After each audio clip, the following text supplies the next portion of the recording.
lame on his feet. And the king said unto him, Where is he? And Ziba said unto the king, Behold, he's in the house of Machir, the son of Ammiel, in Lodabar. Then King David sent, fetched him out of the house of Machir, the son of Ammiel, from Lodabar.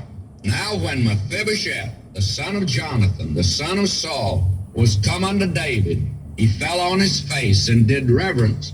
And David said, Mephibosheth.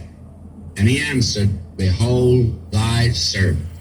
Now you see, when Mephibosheth came before David, he fully expected to be executed. He was a dead dog, if you please.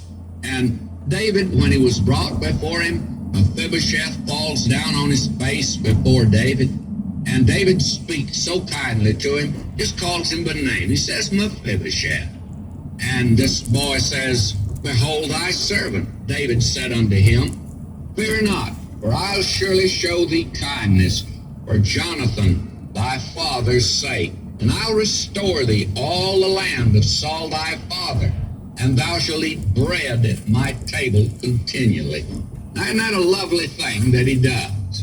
David puts him at ease, you see, and David shows him kindness. He restores his inheritance to him, and he gave him a place at the king's table. Now notice the reaction of Mephibosheth to all of this. And he bowed himself and said, What is thy servant that thou shouldst look upon such a dead dog as I am? And believe me, had there been another king on the throne, and had that king been his own father, and he had been the son of David, been a different story. He'd have been slain. You may be sure of that. This is something that is amazing. Why Mephibosheth counts himself as a dead dog. But David doesn't call him that. David says, You're no dead dog. You're Mephibosheth. You're the son of Jonathan. And he says to him, I intend to show kindness to you.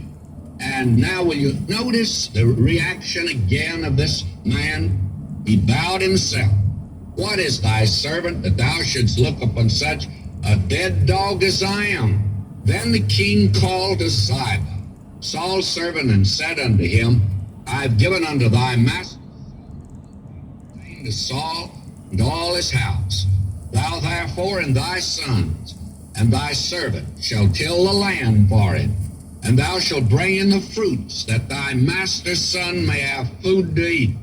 But Mephibosheth, thy master's son, shall eat bread always at my table. Now Ziba had 15 sons and 20 servants. That's quite a household to feed, you see. So this property in land of Saul's, that was his inheritance, was turned over to him, but it belongs to Mephibosheth. David sees that it belongs to him. Now, here is something that is quite interesting that I want you to note, because I want to read now verses 9 and 10.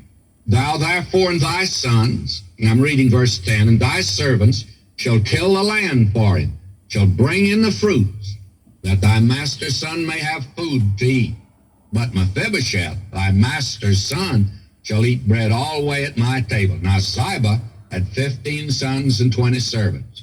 Verse 11, Then said Ziba unto the king, According to all that my lord the king hath commanded his servant, so shall thy servant do. As for Mephibosheth, said the king, he shall eat at my table as one of the king's sons. And Mephibosheth had a young son whose name was Micah. And all that dwelt in the house of Ziba were servants unto Mephibosheth. So Mephibosheth dwelt in Jerusalem, for he did eat continually at the king's table, and he was lame on both his feet.